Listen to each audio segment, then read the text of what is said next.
Hello friends Mansi and Guddu blog ले स्वागतम जनाइছো মই আজি এটি নতুন ৰেচিপি লৈ আহিছো চাই থাকক মই আজি বিলাহী আৰু মাছেৰে বনাম আৰু লগত জাতিলাও দিম মই মাছখিনি প্ৰথমতে হালধি আৰু নিমখ খানি লৈছো মাছখিনি ফ্ৰাই কৰিবলৈ মই অলপমান তেল দি লৈছো তেলখিনি অলৰেডি গৰম হৈছে মই মাছত দিবলৈ জাতিলাও আৰু বিলাহী কিটা মই অলপ বইল কৰি লম মই এখিনি বইল কৰিবলৈ মোৰ পৰিমাণে মই পানী অলপমান দি লৈছো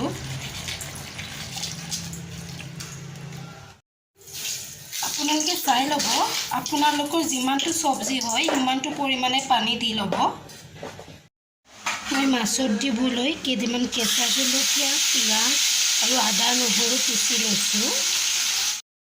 এফালে মই কুকাৰটো পাতিছো আৰু এফালে এতিয়া মই মাছখিনি ফ্ৰাই কৰি লম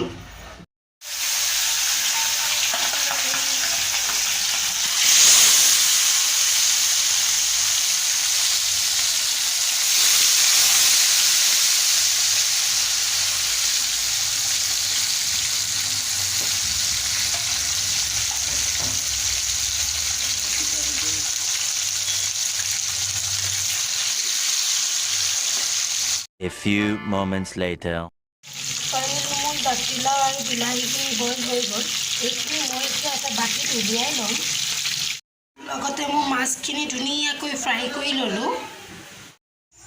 মাছ ফ্ৰাই কৰা তেলখিনিতে মই এতিয়া আদা নহৰু আৰু পিঁয়াজ দি দিম মই কেইটামান জিৰা দিছোঁ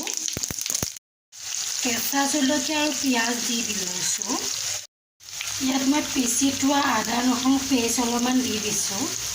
অকণমান মই লৰাই লৈছোঁ অকণমান নিমখ দি দিছোঁ অকণমান হালধি গুড়ি দি লৈছোঁ অকণমান ৰেড চিলি দি দিছোঁ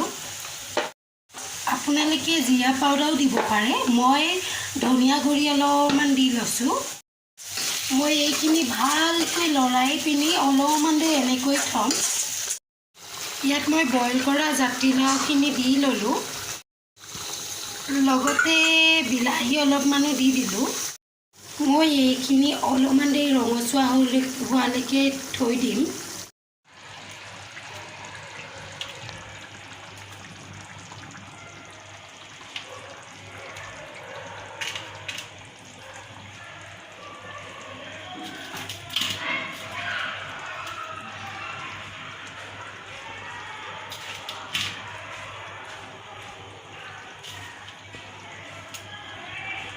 A few moments later.